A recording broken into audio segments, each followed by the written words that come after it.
Phone ಬೇರೆ ಪಿಕ್ ಮಾಡ್ತಿಲ್ಲ.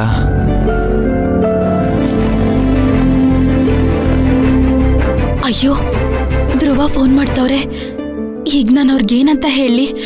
ಇಲ್ಲ, ನಾನು ಫೋನ್ ತೆಗಿಯೋದೇ ಬೇಡ. ಇನ್ಮೇಲೆ ಅವರಿಂದ ದೂರ ಇರೋದೇ ಒಳ್ಳೇದು.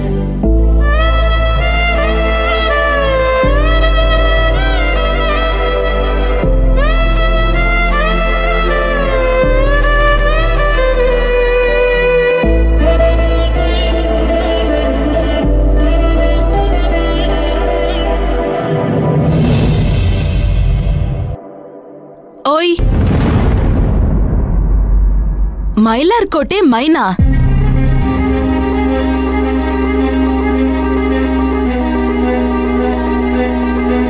ಏನ್ ಮೈನಾ, ಯಾಕೆ ಬೇಜಾರಾಗಿದ್ಯಾ? ಮತ್ತೆ ನೀನ್ ಯಾಕೆ ಬಂದೆ? ನಾನ್ ಯಾಕೆ ಬಂದೆ ಅನ್ನೋದು ಮುಖ್ಯ ಅಲ್ಲ, ನೀನ್ ಏನ್ ಮಾಡ್ದೆ ಅನ್ನೋದು ಮುಖ್ಯ. ನಾನೇನ್ ಮಾಡ್ದೆ? ಏನ್ ಮಾಡ್ದ್ಯಾ? ಮನೆ ಬಾಗ್ಲು ಗಂಟ ಹೋಗಿ ಅವ್ರನ್ನ ಮಾತಾಡ್ಸೆ ವಾಪಸ್ ಬಂದಿಯಲ್ವಾ? ಇದು ತಪ್ಪಲ್ವಾ?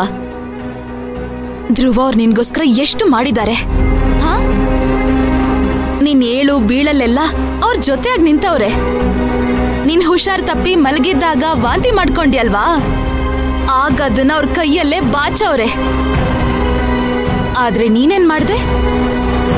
ಪಾಪ ಅವರು ಅಮ್ಮನ್ಗೆ ಗಂಜಿ ಮಾಡಕ್ ಹೋಗಿ ನೀರ್ನ ಕೈ ಮೇಲೆ ಹಾಕೊಂಡು ಕೈ ಸುಟ್ಕೊಂಡವ್ರೆ.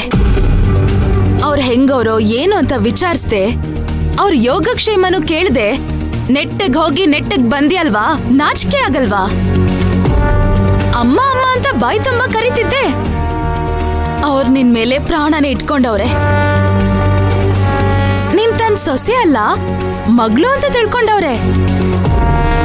ನಿನ್ನ ಮನೆ ತುಂಬಿಸ್ಕೋಬೇಕು ಅಂತ ಈಗ್ಲೇ ತಾಳಿನೂ ತಯಾರು ಮಾಡ್ಸಿಟ್ಟು ತುದಿ ಗಾಲಲ್ಲಿ ಕಾಯ್ತವ್ರೆ. ನನಗ್ 1000 ಸಮಸ್ಯೆ ಇರ್ಬೋದು ಮೈನಾ, ಹಂಗಂತ ಅವ್ರ ಕಷ್ಟ ಸುಖನೂ ನೋಡ್ದೆ ಹಾಗೆ ವಾಪಸ್ ಬಂದಿದ್ಯಲ್ವಾ? ಇದು ದ್ರೋಹ ತಾನೆ?